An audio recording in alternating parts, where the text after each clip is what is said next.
Mheshimiwa Waziri, kama unavyoweza kuona za kujenga vyoo, miradi ile tunayopewa tunawapatia wao wanafanya pia.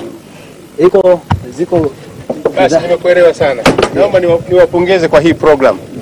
Programu hii imesaidia sana vijana wetu, sawa, ambao walikosa mfumo. Mimi nilikuwa Tabora kule, sawa? Walikosa mfumo nini? Rasmi. Hili jambo ni jambo muhimu na ni jambo kubwa kwa mustakabali wa nchi yetu. Kwa sababu tunajua kuna vijana wengine walidondoka katikati kwa matatizo ya aina mbalimbali. Kikubwa zaidi programu hii tunajua kwamba tunagusa mikoa mingapi? 8 na halmashauri zake. Na mimi nilifika mpaka kule kuangalia kazi kubwa iliyoendelea nini kufanyika.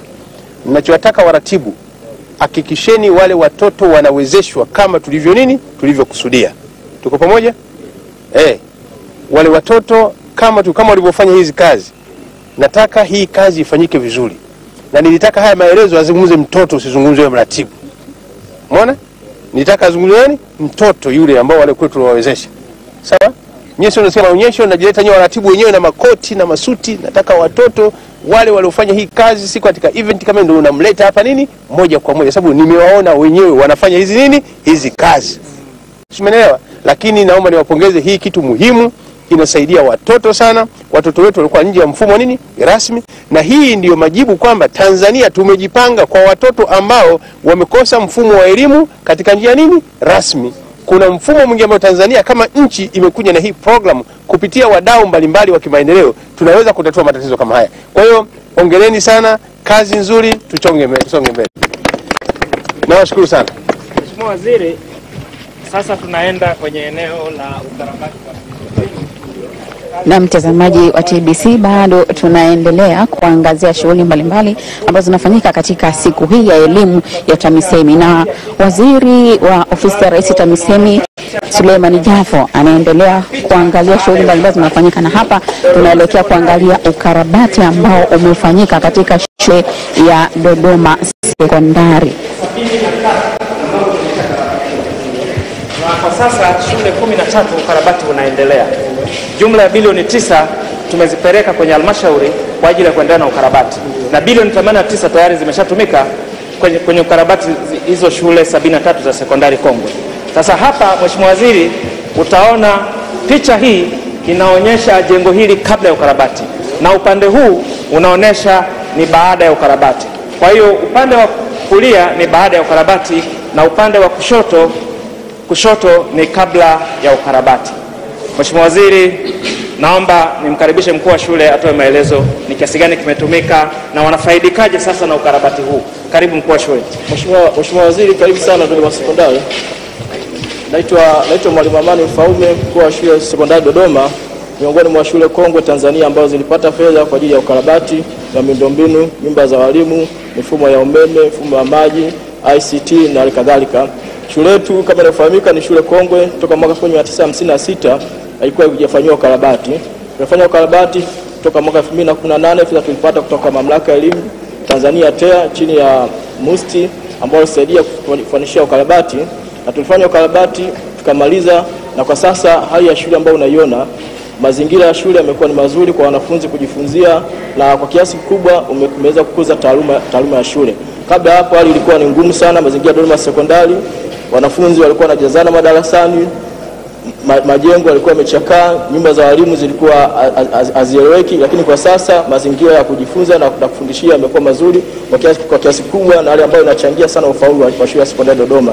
Fahamike kwamba ukirudi katika miaka ya nyuma, performance ya shule ya sekondari Dodoma ilikuwa nyuma na pengine ilikuwa inasababishwa na miundombinu, lakini kwa sasa hali imekuwa nzuri. Dodoma Sekondari ni wanufaika sana wa awamu ya 5 chini ya Daktari Joseph Pombe Magufuli. Tumepata fedha kwa ajili ya ukarabati na bado naendelea kutusaidia. Tumejengewa mabweni kule, tumejengewa madarasa, ni miongoni mwa shule ambazo zinafaidika na awamu hii ya 5. Tunashukuru sana. Pongezi sana. Lakini niwapongeze kwanza kwa usimamizi, kwa sababu jambo moja kubwa ni kwamba kuja fedha ni jambo moja na kusimamia ni jambo nyingine. Na hili ndio maana mara nyingi tumeandaa hii siku ya elimu, watu waone kwamba nini kiongozi mahiri wa nchi hii Dr. John Pombe Magufuli ameifanya. Mimi hapa nilikuwa katika bunge la 10 bunge la 10 mwaka 2011 12 tulikuwa hapa. Ukiangalia Dodoma sekondari ilikuwa kichekesho. Lakini sio Dodoma tu, ukienda shule hapa jirani yetu ya Bihawana ilikuwa hali ni mbaya. Lakini sio Bihawana, mkoa huu wa Dodoma ukienda Mpwapwa sekondari hali yake ilikuwa ni mbaya zaidi, haitamaniki. Lakini sio Mpwapwa, ukienda Kondoa Girls, wanafunzi mpaka vile vyoo vyao vya kulenga shabaha ilikuwa ni aibu. Mwanafunzi hawezi kwenda chooni mpaka asubuhi usiku, sababu mazingira ya choo yalikuwa sio rafiki. Pombe Magufuli kwa umahiri wake ndio haya mambo ametupa. Kwa hiyo mkuu wa shule ya sekondari ya Dodoma, hongera sana. Kwanza umepata shule nzuri. Matarajio yetu kama serikali tuone sasa performance yetu inazidi kuwa kubwa. Na leo hii lazima tufarijike kama serikali, haya matunda makubwa yaliyofanyika chini ya uongozi wa rais mwenyewe kufanya haya maamuzi magumu. Tumeona hata performance imebadilika katika shule za sekondari ya Dodoma, na wewe ni mkuu wa shule kijana. Tutaona sasa unapambana na vijana wenzako kuhakikisha matunda mazuri ya Dr. Julius Magufuli impact yake inaonekana. Kwa hiyo hongereni sana, maana ukiangalia kwa mwanzo kwa wahenga na sasa ni vitu viwili tofauti. Hongereni sana jamani.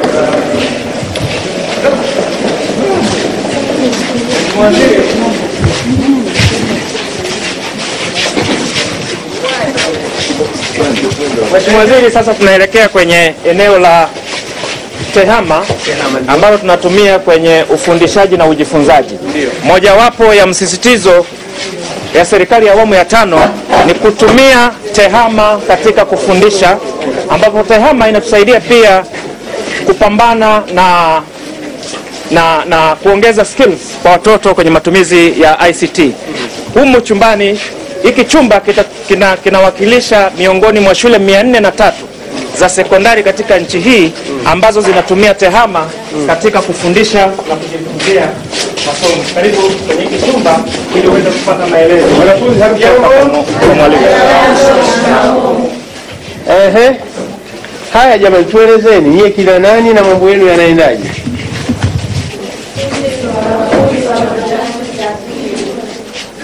Haya, mwelezaji nani mlomteua? Au mwalimu nani ambaye amenania? Mwalimu uko wapi? Huko. Kumbe mwalimu ulikuwa unafanya installation baadhi ya mambo. Karibu bwana. Uko katika practical? Okay. Mwalimu tueleze bwana. Tunawafundisha wanafunzi. Ndio.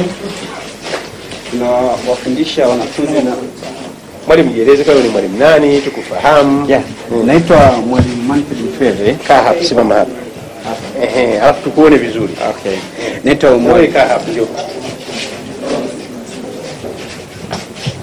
Naitwa mwalimu Manfred Mfeve, nafundisha Information and Computer Studies kidato cha kwanza mpaka kidato cha 4. Tunawafundisha wanafunzi namna ya kutengeneza kompyuta kama unaona hapa, walifanya dismantling na jinsi kuweza kompyuta inafanyaje kazi, lakini pia tunawafundisha wanafunzi kwa kidato cha 4 jinsi ya kutengeneza matangazo mbalimbali, kutengeneza business card, kutengeneza magazine, kutengeneza invitation card. At the end of the day wakitoka hapa shule wakienda mtaani wasikae bure, waweze kufanya biashara mbalimbali ya hivi vitu ambavyo tunawafundisha hapa. Pia kidato cha kwanza na kidato cha pili tunafundisha kutengeneza network. Unaweza kaona pale pana local ile network pia ambayo sehemu ya kujifunzia wanafunzi wanajifunza pia. Na hapo unaona tuna router hiyo tumeweka hapo, wanajifunzia pia kuona jinsi ya connect internet na network ambayo ziko shuleni hapa. Kwa hiyo maana kompyuta hapa ikipata shida ndogo ndogo mwanafunzi anafundishwa jinsi gani kurekebisha. Ndio, sifanye mimi. Nikishawafundisha hapa, mwalimu akipata shida huko naambia wao wakatengeneze. Kwa wakitengeneza ni sehemu ya practice na ni sehemu ya task pia. Okay. Na pia wakitoka huko mtaani pia wanafanya kazi, wanapata kipato. Ndio. Hongereni sana jamani. Sasa wanafunzi, naomba niwaambie jambo moja. Lengo la serikali ya awamu ya 5 ambao Mheshimiwa Rais serikali hii alivyoingia, lengo lake ni kuwawezesha nyinyi wanafunzi muwe mahiri katika masomo yenu. Na kwa sababu lengo lake ni kwamba anaipeleka nchi katika uchumi wa kati. Na bahati nzuri tayari tokea tarehe 1 mwezi wa 7 tumeshaingia katika uchumi wa kati.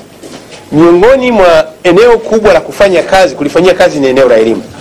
Kwa maana tumepita katika sehemu ya kwanza kuangalia miundombinu inavyokarabatiwa. Hapa Dodoma sekondari mwanzo haikuwa hivi. Sasa wanafunzi mmejengewa mazingira mazuri. Lakini sio hivyo, ni kwamba ndio maana hivi mmepewa facilities hizi kwa ajili ya kuweza kujifunza hard and soft. kutengeneza hizi na kufanya programming, mambo mbalimbali, kutengeneza na software programs, ambao ni jambo la msingi sana. Na lengo kubwa tunakokwenda huku, tunataka kwamba hata mwalimu mmoja akiwa hapa aweze kufundisha hata walimu wa Dodoma nzima. Sio mwenelewa Mwalimu mmoja akiwa hapa kama somo la chemistry au biology, tunaweza kusema mwalimu yuko hapa anafundisha walimu katika maeneo mbalimbali. Ndio maana tuna hizi computer lab. Kwa hiyo niwapongeze sana wanafunzi, lakini kupongeza sana mwalimu, na umenifurahisha sana kusema kama kompyuta yote ikiharibika huendi wewe, unamtuma mwanafunzi akarekebishe yeye. Hili ni jambo la msingi sana. Binafsi niwapongeze sana. Tuna kila sababu kujivunia matunda ya Dr. John Pombe Magufuli. Ndio maana kwa faida ya hii kazi kubwa, TAMISEMI ambayo Wizara ya Elimu kazi yake kusimamia sera na kutoa miongozo, sawa, na kusimamia elimu katika vyuo vikuu, vyuo vya kati. TAMISEMI kazi yake kutekeleza utekelezaji wa sera ya elimu Tanzania, na katika swala zima la kutoa elimu kuanzia shule za awali mpaka kidato cha 6. Ndio maana kwa vile tumeona matunda makubwa Mheshimiwa Rais ameyafanya, ndio maana mimi nikaamua kutoa maelekezo, lazima tuanzishe kitu kinaitwa TAMISEMI Day, ambayo inadumu kwa siku 3. Jana tulikuwa na swala la afya, leo tunazungumza elimu tu. Nini amefanya Magufuli katika ile eneo ambalo sisi tumepewa dhamana kuanzia shule za awali mpaka kidato cha 6. Na kesho tutazungumza swala zima la miundombinu kwa ujumla wake. Binafsi hapa nimefarijika sana, vijana wa Dodoma, lakini walimu wa Dodoma. Sasa tunaona kwamba tunaenda vizuri sana. Hakikisheni wanafunzi mnazingatia masomo, kwa sababu haya ndio matunda ambayo sisi tunapatakiwa tuyachume, sawa? The lower hanging fruits tunaita, sawa? Matunda ambayo yenyewe yamejileta chini ya uongozi wake. Niwashukuru sana vijana.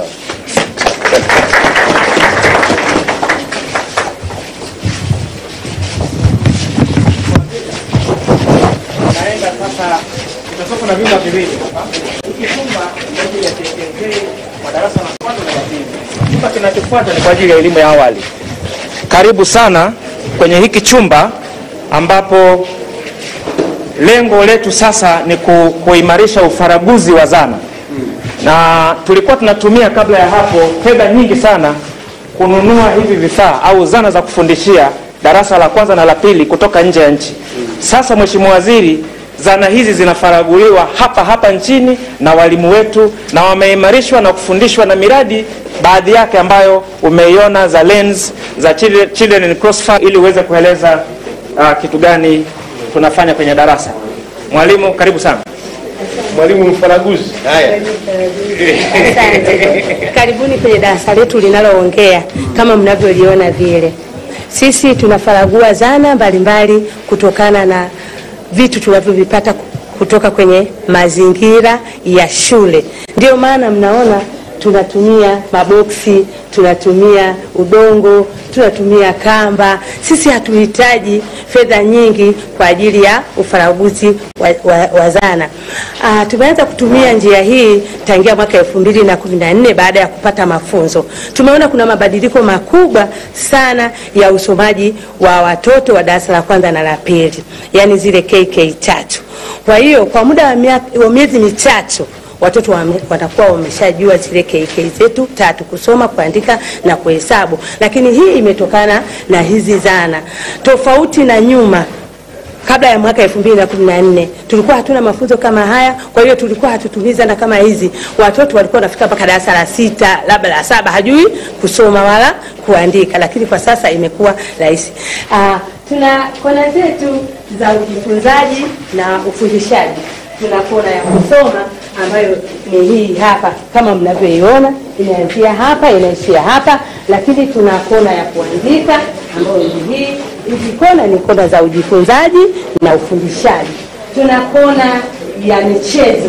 Watoto wanatengeneza vitu mbalimbali pamoja wakisaidiana na mwalimu vinavyotokana kwenye mazingira ili waweze kucheza bila kutumia gharama yoyote. Kwa kweli tumekuwa na unafuu huo. Lakini tuna kona nyingine inaitwa kona ya afya. Hii kona ya afya, watoto wanatengeneza vitu mbalimbali kama ndara, wametengeneza vigauni, wana mifagio yao, wanafaragua ili waweze kufanya usafi. Maraki mwalimu mfaraguzi akianza hapo namalizia kuna kona ya kuhesabu. Hii kona ya kuhesabu kama mnavyoona hivi. Lakini zile kona ambazo tunazizingatia ni 3. kusoma, kuandika na kuhesabu. Zile kona za afya pamoja na michezo ni stadi wezeshi ili mtoto aweze kugundua zile KK 3. Mwalimu, hongera sana. Asante. Tunakupongeza sana na Mungu awabariki sana. Asante sana. Kwa ajili ya muda watapiga baadaye katika session. Asante sana. Mheshimiwa Waziri, hicho ulichokiona sasa hivi, wanafunzi ambao wanatoka darasa la pili kuingia darasa la 3, 90% wanafahamu kusoma, kuandika na kuhesabu. Kwa hiyo ukilinganisha na kabla ya mbinu hizi ambazo tunazitumia sasa. Darasa hili Mheshimiwa Waziri ni la elimu ya awali. Pale ulipokuwa unatembelea banda la taasisi ya elimu, nilikwambia ni mara ya kwanza katika nchi hii kuwa na muhtasari wa elimu ya awali. Sasa tunatumia muhtasari huo kutengeneza darasa kama hili, tunaita darasa linaloongea. Karibu mwalimu, ueleze japo kwa ufupi mbili sana kiufupi. Asante sana. Karibu. Asante sana. Karibu sana mgeni rasmi. Maana elimu ya awali hapo mwanzo kabla hulu haikuwepo kabisa. Watoto walikuwa wanasoma mitaani. Lakini kufikia mwaka 2016 serikali ilitoa mtaala na muongozo. Elimu hii ya awali itolewe mashuleni, hasa katika shule zetu za msingi. Kwa hiyo kipekee naishukuru serikali kwa kuliona hilo. Maana msingi wa mtoto unaanzia hapa chini, ndio tunapata matokeo makubwa huko juu. Lakini katika darasa letu la elimu ya awali, pamoja na kujifunza maili zetu zote 6, pia tunakuwa na kona za ujifunzaji katika darasa la elimu ya awali. Kama unavyoona mgeni rasmi, tuna kona ya hisabati, lakini pia kona ya hisabati iko hapa, lakini pia tuna kona ya michezo ambako kuna michezo mbalimbali watoto wanajifunza wakiwa katika vipindi vyao darasani. Lakini pia kuna kona ya kusoma. Kama tunavyoona kwenye kusoma tumeweka vitabu mbalimbali. Watoto hawezi kusoma, lakini tuna kipengele cha kusoma picha. Kupitia picha anayoiona mtoto, anaweza akaelezea ile picha na akapata habari iliyopo ndani ya kitabu kwa kuona tu picha. Kwa hiyo mwalimu, ni kwamba tulikotoka na sasa hivi ni vitu viwili tofauti. Kwa kweli tunashukuru sana. Lakini pia ni kuombe mgeni rasmi, madarasa haya yanayozungumza inawezekana kuwepo madarasa haya Tanzania nzima. Tukishirikiana TAMISEMI pamoja na wadau mbalimbali wanaotoa elimu ya awali, tunaweza tukafikia malengo makubwa sana na tukafikia uchumi wetu wa kati kama tunavyohitaji.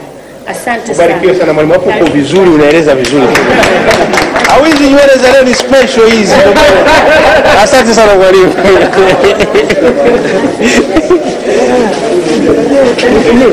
Tumetoka huko kijijini. Karibu Mheshimiwa Waziri. Tunaenda sasa kwenye madarasa mawili. Moja ni ya fizikia na lingine ni la kemia. Hapa unaenda kushuhudia namna ambavyo watoto wa Kitanzania wanafanya practicals wanatumia vifaa vya maabara ambavyo vimenunuliwa na serikali ya awamu ya 5 ambavyo tumevisambaza katika shule za sekondari. Kwa hiyo Mheshimiwa Waziri, tutaanza na darasa la fizikia. Utaona practicals, namna ambavyo watoto wetu wanafanya mazoezi. Baada ya pale tutaenda kwenye chumba cha kemia. Karibu sana Mheshimiwa Waziri, ili uweze kuona watoto hawa ambao wanawakilisha baadhi ya wanafunzi wa Tanzania. Karibu sana katika chumba hiki. Karibu. Dear guests of honor, good morning. My name is Irene George Kajage from Peace B student at the Dodoma Secondary School. Welcome in your physics laboratory.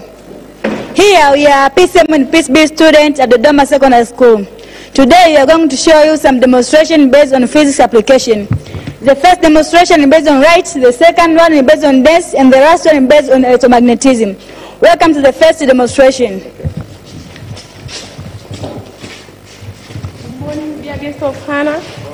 My name is Nyamkubi Esbon Makunja. I'm a Form 6 student and I'm studying Peace B. I'm here to show demonstration based on light, and I will show you different characteristics of light, like reflection, how total internal reflection occur, and how dispersion of light occur.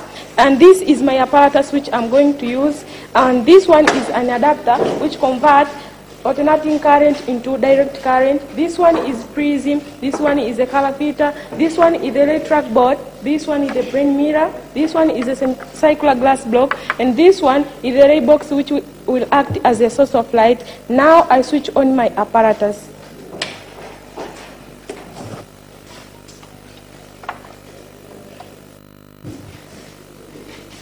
As you can see here, there is a light ray which is coming from the ray box, but when I put my brain mirror here, as you can see, my incident ray is at 20 degree, but refracted ray also is at 20 degree, as you can see here.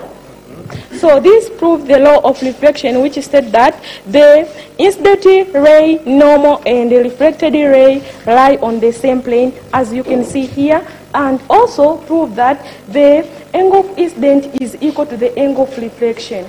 And now I'm using semicircular glass block to show how total internal reflection occurs.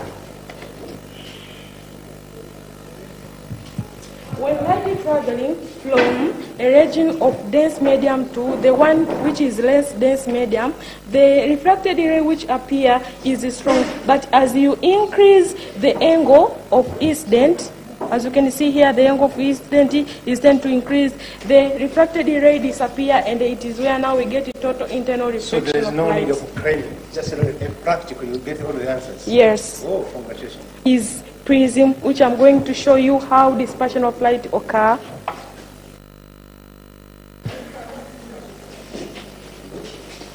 As you can see here, there is the light ray which is coming from the ray box, but due to multiple reflection of light which occur inside the prism, there are 7 colors which can be seen on our screen there. So I would like to take this chance to welcome my fellow students to explain different applications which we get through this demonstration. Thank you. I think this is now. Kwanza hongereni sana, mko vizuri, watoto watamu mno, wapigeni makofi. Hongereni sana, na hii ndio kazi ya Dr. John Pombe Magufuli aliyoifanya. Kumbukeni kwamba Mheshimiwa Rais alitoa bajeti ya kununua vifaa vya maabara kujenga miundombinu hii. Tulinunua vifaa vingi vya maabara kwa ajili ya maabara zetu. Oganga, tulinunua maabara ngapi?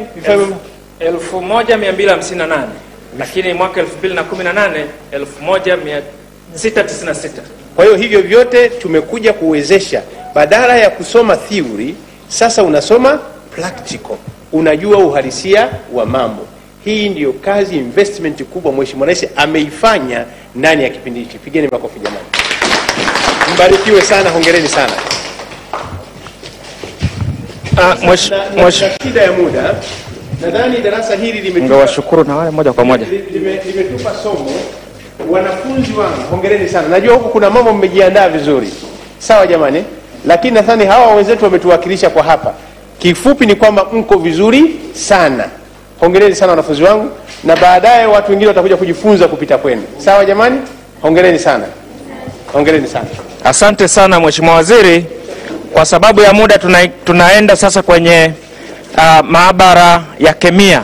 Wanafunzi hawa wamejiandaa vizuri na wana shauku ya kukuona na wewe kuwasikiliza. Mheshimiwa Waziri, karibu sana kwenye chumba hiki. Tuendelee.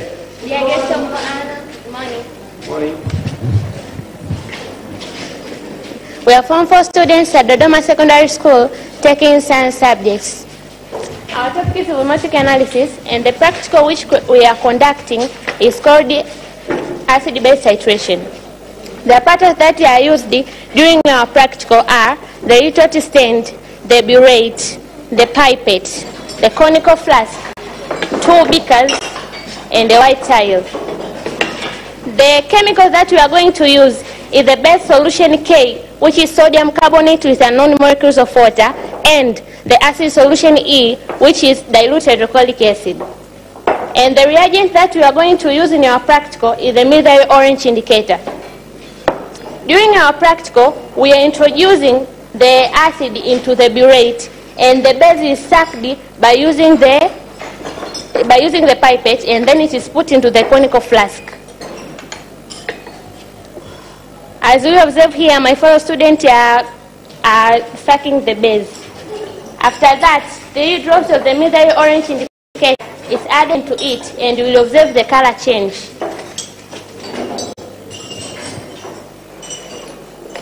As you observe here, our mixture will become yellow. After that, we start the process of titration in order to find the volume of acid that is used to neutralize 25 centimeter cubic of the base. Our solution will undergo a series of color changes. As you observe here, it is yellow, but slowly the color will start changing to orange, and finally it will become pink. And the color change to become pink will mark the end of our chemical reaction.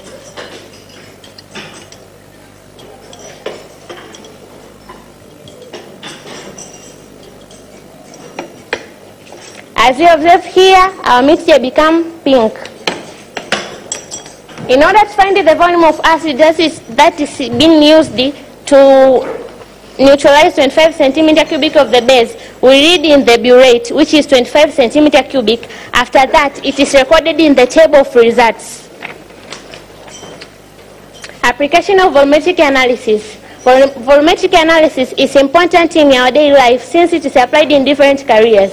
It is applied in the field of medicine in order to determine the concentration of virus or bacterium in a blood sample. Also in the field of industries, it is used to find the amount of acetic acid present in a vinegar.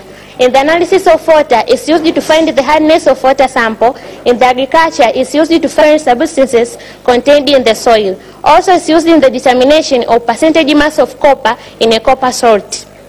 We thank the 5th phase government of Tanzania under the leadership of His Excellency Dr. John Pombe Joseph Magufuli for providing us the following. First, free-based education from primary to secondary level of education. Second, school rehabilitation. Since our schools are among the oldest schools in the country, therefore the government provided special budget for the repair and construction of various school facilities. Also, I thank the government of Tanzania for providing enough apparatus and chemicals that we use in our laboratories. Formerly, we were doing alternative to practicals due to lack of laboratories, apparatus and chemicals. But nowadays, we are doing the real practicals by observing the changes occurring. Therefore, we believe our country will have better young scientists than it was before. Hongereni sana vijana, mmenikumbusha mbali, maana mimi nilikuwa mtaalamu wa kemia. Nilikuwa naangalia titration, nilikuwa mtamu sana katika kemia. Sasa vijana hongereni sana.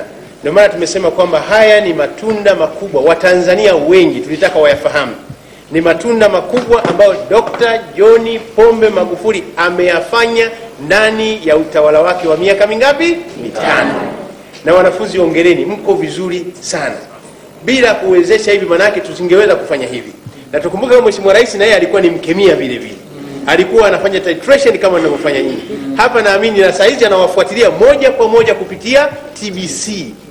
Anaona vijana wake aliowawezesha chini ya uongozi wake jinsi gani ninavyofanya maajabu. Hongereni sana sana sana. Kwa kweli mmenifurahisha mno. Leo mtalala usingizi mtamu, vijana wangu mko vizuri sana.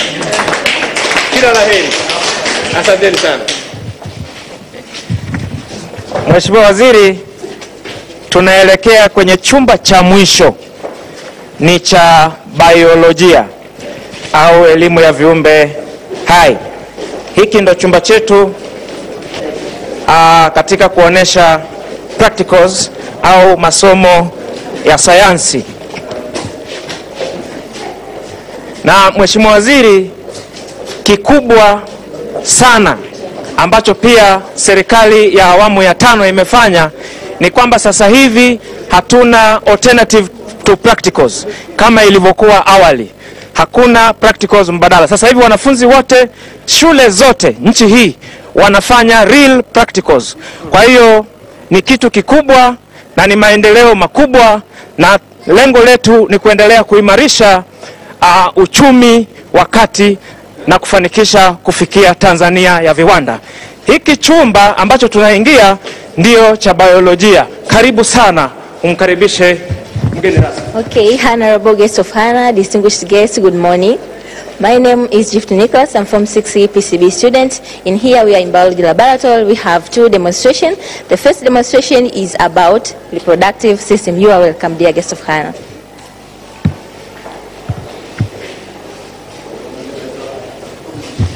Okay, dear guest of honor, here we are starting about a demonstration which concerning about reproduction. So you are most welcome for observation. This demonstration is going to be done with my fellow students. So you are welcome for more explanation. Good morning, dear guests of honors. I am Winifrida Lutamgen, and in front of you are from 60 students led to demonstrate to you about reproduction in animals, dealing more on menstrual cycle and how fertilization takes place in animals, whereby fertilization is the process in which male gametes and female gametes fuse together to form a zygote. May I welcome my fellow student Kwemba Mlekwa to explain how fertilization takes place in animals. Thank you, dear guest of honor. I am Kumba Mrekwa in Form 6. Dear guest of honor, in front of you, I would like to explain how fertilization occurs in relation to our societies. Fertilization increases more number of energetic manpowers in our society. In this case, our current government now has increased more number of clinical centers for the pregnant women to have a safe delivery. From our model here, this is an ovary, this is a secondary oocyte release. Secondary oocyte release to move along the fallopian tube due to contraction of muscles. In the oviduct here, secondary oocyte fuse with a sperm forming a zygote. A zygote formed appear like this. After 36 weeks, a fetus is well developed and prepared for birth. These are several and some of the changes which occur during the formation of an embryo. Thank you. Okay, let's come to birth period. This is the period whereby a baby is completely delivered from the womb of the mother through the vagina. And this period involves different stages. The first stage is labor stage. This is the stage whereby there is a that increases the contraction of the muscles of the uterine wall and the dilation of the cervix, so as to increase the way for this baby to be delivered safely. Then the second stage is delivery stage. This is the stage whereby a baby is completely born from the womb of the mother through the vagina. And the last stage is the removal of the placenta. This is the stage whereby a placenta is removed immediately when a baby is born. And this is important because when a placenta stays for a long time in the womb of the mother, its decomposition can lead to blood poisoning of the mother and hence causing death. But also, in absence of fertilization, it's when menstrual cycle takes place. May I welcome my fellow student to explain how menstrual cycle takes place. Neema Hezron. Nadhani inatosha. Naomba tuwapongeze sana. Yaani watoto wa Dodoma mko vizuri mno. Vijana wa Dodoma sekondari mko vizuri mno. Sasa hii ndio faida kubwa ya Mheshimiwa Rais wetu Dr. John Pombe Magufuli alipohakikisha kwamba maabara zote zinaweza kufanya kazi. Alitoa fedha na kununua vifaa. Sasa leo hii tumetembea Dodoma sekondari kuona kwamba kazi kubwa Mheshimiwa Rais nini aliyoifanya. Tulitamani sana tuende point kwa point, lakini kutokana na interest ya muda na matukio yenyewe sababu ni mengi, niwashukuru sana, lakini Dodoma hongereni sana sana. Mbarikiwe mno. Nawashukuru sana. Asante sana Mheshimiwa Waziri, na hapa sasa ndo tumehitimisha sehemu ya maonesho ambayo tulikuwa tumeandaa kwa ajili ya siku hii ya leo. Sasa tunaelekea moja kwa moja kwenye ukumbi ambapo tutaendelea na shughuli zingine za kiitifaki. Mheshimiwa Waziri, watoto wako wako vizuri na umeshuhudia hata kwenye floor wako vizuri, lakini hata kwenye mazoezi wanafunzi wote katika nchi hii wako hivyo, sio Dodoma sekondari. Kwa hiyo Dodoma sekondari tumechukua kama kuwakilisha baadhi tu ya shule zetu katika nchi hii. Karibu sana Mheshimiwa Waziri. Binafsi namshukuru sana Mheshimiwa Rais kwa sababu eneo hili zamani halikuwa hivi. Yes. Leo hii liko zile tofauti. Mwaka 2012 13 kama nilivyosema, kabla Mheshimiwa Rais hajawekeza fedha hapa hali haikuwa hivi. Kwa hiyo tuna kila sababu, na hali hii sio hapa, manake takriban shule 73 tumeshakamilisha na shule takriban zingine 13 ziko katika ujenzi unaendelea. Manake tunaenda katika zoezi ya zile shule 89 ambao lengo letu serikali zote zifanywe katika ukarabati wa hali ya juu. Mwanzo zamani mtu akiangalia shule za serikali alikuwa anasema shule za serikali hazina maana yote. Leo hii sasa shule za serikali zimekuwa ni kama eneo la kivutio. Na ndio maana hata ukiangalia sekondari yetu ya Dodoma, na hii inawakilisha miongoni mwa sekondari zingine, tuna kila sababu wa Tanzania tujivunie na kazi kubwa ya Dr. John Pombe Magufuli ambao amefanya kwa vitendo, sio kwa kuzungumza, amefanya kwa vitendo. Otherwise, naibu katibu mkuu, nadhani umeona kazi kubwa ya Mheshimiwa Rais, kwa kweli ni big up sana. Big up sana. Na mtazamaji wa TBC, kama ulivyoshuhudia, basi shughuli mbalimbali ambazo zinafanyika katika shule ya sekondari ya Dodoma, na hii ni kuadhimisha siku ya elimu ya TAMISEMI. Na sasa basi ni kupeleke kwa mwenzangu Victoria Patrick ambaye yuko